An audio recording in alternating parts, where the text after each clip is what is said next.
Coonrock Farm. I am Jamie DeMint, and I am partners with Richard Holcomb on this endeavor.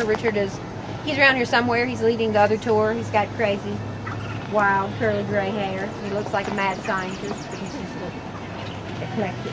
I don't even know what it is. Eccentric farmer, maybe that's a nice way to say it. But we've been here at Coonrock for about 6 years.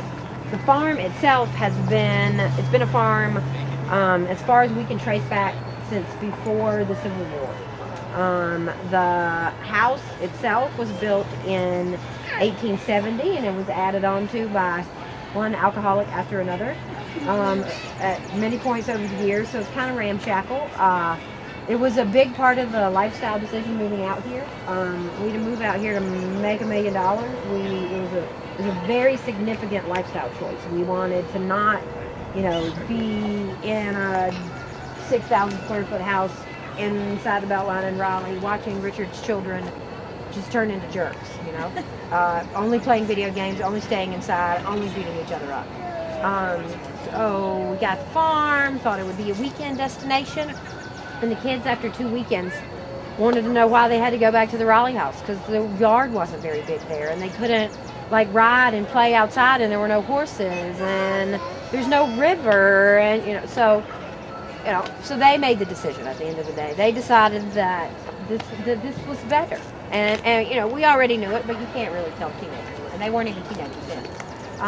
So they came out here and they figured it out. We're 55 acres.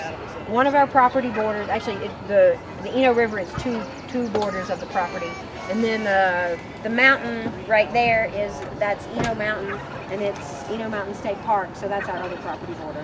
Otherwise, the property border is Dimitino Road.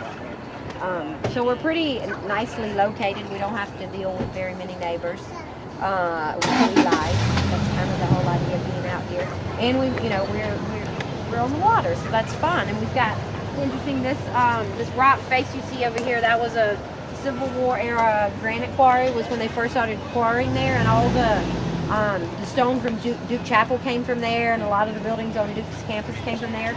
So when you're hiking in the state park, you can hike around at the base of the quarry, and you can see how high up the Eno River used to be a very deep and broad river, but now it's dammed so much it's like 3-4 feet deep most of the way.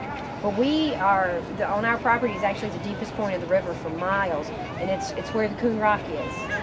It's a giant rock that juts out of the river, and it goes so far out into the middle of the river that it makes a deep hole. So the river where we are is 10 feet deep, and so it's the town swimming hole. And has been the town swimming hole for, generations. And so there's all kinds of old timers in town who have stories about things they lost or found there. And we just try to stop with that when they start talking. But anyway, so we've been here about 6 years. The first couple years was spent in total cleanup mode. The people who owned it before us had used it as kind of a hobby horse farm. They had a couple of horses that they kept in this pasture right here. It was nothing but, it was actually, it was half this size. It was about half of what you see here. And they just kept a couple of horses in it, and everything else was overgrown. All of the trees that had fallen down during Fran and Floyd had been left there. And so we bought a sawmill and started milling trees. And so all the wood you see on our barn expansion is from wood that we milled ourselves. Our chicken coops are built of our wood, fence posts, tabletops at our restaurants. We do it from wood that is sustainably, it's not even harvested here, it's salvaged. And it's been brilliant. I mean, some of the trees we had several black walnuts that had fallen. And goodness gracious, that's beautiful wood.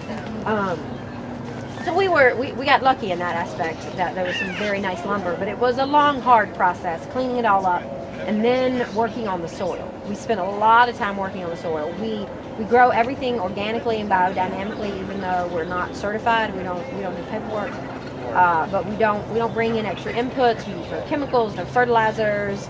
We use the animals to spread manure. All of our birds are mobile. They're in these coops with wheels on them. We drive them all around. The fence that you see around them is a polywire electric net fence. And it's not to keep them in, it's to keep the predators out. If the birds want to, they can fly out of there. And they often do. But at night, they all come back into their coop. Birds naturally want to roost somewhere at night. So so they come back in, they climb in their coop, and they're protected because most of the predators can't get through that fence. And we always get the what are predators here? And here the worst predators are raccoons. That the most damage we ever get with the chickens is from raccoons.